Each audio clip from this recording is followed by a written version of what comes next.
Hi అండి. నమస్తే అండి. సో, యాక్చువల్‌గా ఇవేంటంటే మా గార్డెను చూపిస్తుంటాను కదా! అప్పుడప్పుడు నేను. దానిలో నిమ్మ చెట్టు నిమ్మకాయలనమాట. సో, మనం ఈరోజు ఏంటంటే అండి స్టిచ్చింగు నార్మల్‌గా బ్లౌజెస్ ఇలాంటివేం కాకుండా సారీని మనం చున్నీగా ఎలా మార్చేసుకోవచ్చు. సారీని ఎందుకు చున్నీగా మార్చుకోవాలంటే మనకు కొన్ని కలర్ కాంబినేషన్స్ డైరెక్ట్‌గా చున్నీలు దొరకవు. ఒకవేళ దొరికినా సరే చాలా కాస్ట్ ఉంటాయి. ప్లస్ మనకు కావాల్సిన మోడల్‌లో దొరకకపోవచ్చు. ప్లస్ ఈ సారీ ఏంటంటే నేను యూజ్ చేశాను. నాకు ఇంకా ఐరన్ చేసినప్పుడు కొంచెం కాలిపోయిందనమాట. సో, అందుకని సగం ముక్క తీసేసాను. ఆ మిగిలిన సగం ముక్కని ఇలా చేస్తున్నాననమాట. సో, ఇదేంటంటే మనకు మామూలుగా చున్నీ అయితే 2½ మీటర్లు కావాలి. అది బాగా హైట్ ఉన్న వాళ్ళకి ప్రాబ్లమ్ లేదు. కానీ నేనైతే 2:15 వరకే ఉంచుకుంటాను. ఎక్కువ నాకు పొడుగు ఎక్కువైపోద్దని చెప్పేసి. సో, ఈ సారీకి ఏంటంటే అండి చూసారు కదా! ఇటుపక్క ఒక బార్డర్, ఇటుపక్క ఒక బార్డర్, కానీ ఆల్రెడీ నేను కట్ చేసి ఉంచాను. ఎలాగైతే ఉందో అలాగే ఉంది. కానీ నేను దాన్ని కట్ చేశాను అంతే. అలా జాయింట్ ఉండేది. అంటే ఏకండిగా ఒకటే క్లాత్ ఉండేది. నేను దాన్ని కట్ చేస్తాననమాట. కట్ చేసేసిన తర్వాత 2 బార్డర్స్ బయటకు వచ్చేసాయి కదా! వచ్చేసిన తర్వాత ఇప్పుడు ఇది మనకి ఫుల్‌గా ఇంకా సరిపోలేదనమాట. సరిపోయినా సరిపోకపోయినా మనకి ఇటు అటు బార్డర్ ఉంటే బావుంటది కదా! మరీ ప్లెయిన్‌గా కాకుండా. అందుకని చెప్పేసి నేను ఈ ఏదైతే అటుపక్క బార్డర్‌ని ఒకవైపుకి, ఇటువైపు బార్డర్‌ని రెండో వైపుకి ఇలాగా పెట్టాను. పెట్టి మనం ఇక్కడ జాయింట్ ఏసుకోవాలి. అయితే మనకి ఇది కూడా ఇంకా 2 బార్డర్‌ల కింద కావాలి అనుకుంటే ఇది ఎలాగైనా పొడుగు ఎక్కువ వచ్చింది కాబట్టి ఈ బార్డరు ఏదైతే కట్ చేసానో చూసారా చివరి వరకు ఉంది ఇంకా పొడుగు. దాన్ని 2 ముక్కలు చేస్తే 2 బార్డర్‌ల కింద ఏసేయొచ్చు. ఇక్కడ ఒక బార్డర్, ఇక్కడ ఒక బార్డర్. అంటే ఇంకా పొడవు పెరుగుతది. కానీ నాకైతే అంత పొడవు అవసరం లేదు. చూపిస్తాను అది కూడా మీకు. సో, చూసారు కదా! ఒక ఒక 2 బార్డర్‌లు వచ్చాయి కదా! ఒక బార్డర్‌ని కట్ చేస్తే ఇలా 2 ముక్కలొచ్చాయి. సో, ఈ 2 ముక్కలు ఇటువైపు, ఇక్కడ జాయింట్, ఇక్కడ జాయింట్ ఏసేసుకుంటే మనకు 2 బార్డర్స్ కింద వస్తదనమాట.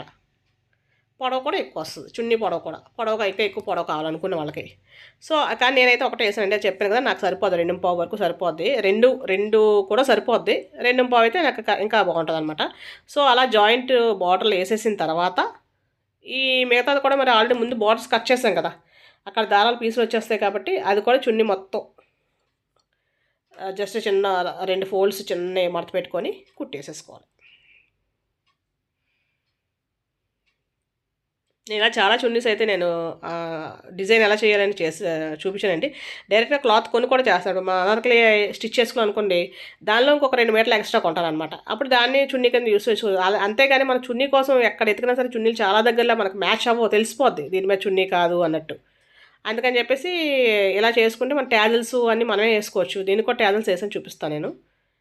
సో, అందుకని చెప్పేసి నేనైతే చున్నీస్ కూడా మన చేతిలో పనే కదండీ! మెషిన్ మన చేతిలో ఉంటది. ఒక క్లాతులన్నీ మన దగ్గరే ఉంటాయి. ఐడియాలు మన బుర్రలో ఉంటాయి. ఇంకేముంది జస్ట్ ఒక గంట, 2 గంటలు కూర్చుంటే మనకి చక్కగా మంచిది తయారైపోద్ది. ఒకప్పుడు నేను అలాగే తిరిగేదాన్ని గానీ, ఇప్పుడు నేను తిరగట్లేదు అలా ఆ మ్యాచింగ్ కోసం. సో, ఈ బోర్డర్ వరకు వచ్చేసాం.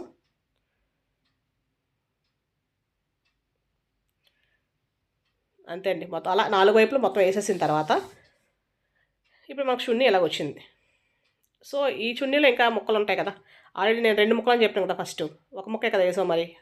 దీన్ని ఇలా ఎక్కువ మడతల కింద పెట్టేసి నేనైతే ఈ క్యాప్స్ సైజ్ చేస్తాను. కానీ తర్వాత అనుకున్నాను క్యాప్ కానీ ఇంకా కొంచెం పెద్దది ఏయవలసిందని ఏదైనా ప్లేట్ తీసుకోవాల్సిందని. But okay. కొంచెం చిన్న సైజ్ వచ్చిందనమాట. అంటే కొంచెం ఇంకా పెద్ద సైజు రావాలనుకున్నాను నేను. సో, ఇలా రౌండ్స్ ఒకేసారి కట్ చేస్తాననమాట అంతే. అందులో ఇంకేం లేదు. ఒకేసారి రౌండ్స్ కట్ చేసేసి, ఒకేసారి మధ్యలో కూడా కట్ చేసేస్తే, అంటే ఒక రౌండ్‌ని 2 ముక్కలు చేసినట్టు. ఇలా హాఫ్ సర్కిల్స్ వస్తాయి. అలా 2 హాఫ్ సర్కిల్స్ తీసుకొని, ఒకవైపు రౌండ్, ఒకవైపు స్ట్రెయిట్ వస్తది కదా! రౌండ్ రెండిటిని కలిపి కుట్టేయాలి.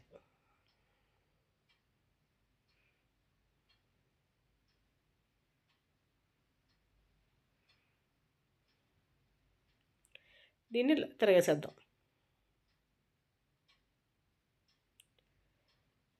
తిరగేసేసిన తర్వాత ఇప్పుడు దీన్ని ఇలా పట్టుకొని ఇలా ఫోల్డ్ చేసేసి ఇక్కడ కుట్టేసేయాలి.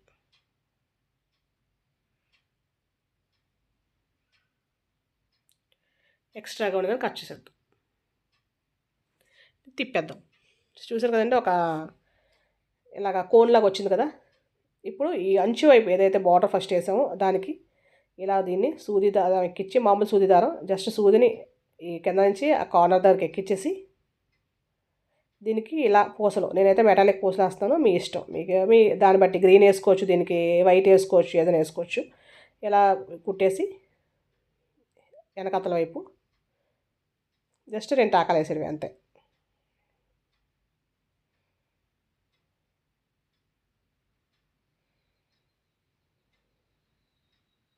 ఇంకా కొంచెం పొడుగ్గా కావాలి అనుకుంటే ఎక్కువ కూడా వేసుకోవచ్చు. చిన్నపిల్లలకి కొంచెం టీనేజ్ అబ్బాయిలకి అలాంటి వాళ్ళకైతే కొంచెం ఇంకా పొడుగు వేయొచ్చు అనమాట. పూసలు ఇంకా ఎక్కువ వేయచ్చు. ఒక 5-6 పూసల వరకు వేసుకోవచ్చు. బట్ నేను ఇలా ఒక 2 పూసలు మాత్రం వేసుకున్నాను. చూసారు కదండి ఇలాగా చక్కగా మనకి ఎంత డిస్టెన్స్ కావాలో దగ్గరగా కావాలంటే దగ్గరగా, దూరంగా కావాలంటే దూరంగా చక్కగా వేసేసుకోవడమే. అంతే అండి. చక్కగా మనకు ఒక మంచి చున్నీ అయితే రెడీ అయిపోద్ది. ఇంకా దీనికి కరెక్ట్గా మ్యాచ్ డ్రెస్ వేసుకొని వేస్తే సూపర్ కనిపిస్తుంది. ప్రస్తుతం నేనైతే డ్రెస్ మీద ఏం చూపించట్లేదు. నేను మళ్ళీ నెక్స్ట్ వీడియోస్ చేసినప్పుడు ఈ డ్రెస్ వేసుకుంటాను కదా, అప్పుడు నేను మళ్ళీ అది చూపిస్తాను. సో చూసారు కదండి, మళ్ళీ ఫస్ట్ మనం వేసాం కదా కింద, అలాగే మళ్ళీ అదే ప్లేస్లో కింద వేస్తే మనకి ఇలా వచ్చింది. చాలా అంటే చాలా బాగుంటుందండి. అసలు చాలా ఇన్నోవేటివ్గా ఉంటుంది. మెయిన్ ఏంటంటే మనం తయారు చేసుకునేవి మళ్ళీ ప్రపంచంలోకి ఎక్కడా ఉండవు. కరెక్టే కదా, మళ్ళీ same cloth same design same ఉండదు కదా. సో అందుకని మనది ఎప్పుడు స్పెషల్గానే ఉంటుంది. సో నచ్చితే కనుక సబ్స్క్రైబ్ చేసుకొని లైక్ చేయండి, షేర్ చేయండి, కమెంట్ కూడా చేసింది ఎలా ఉందో.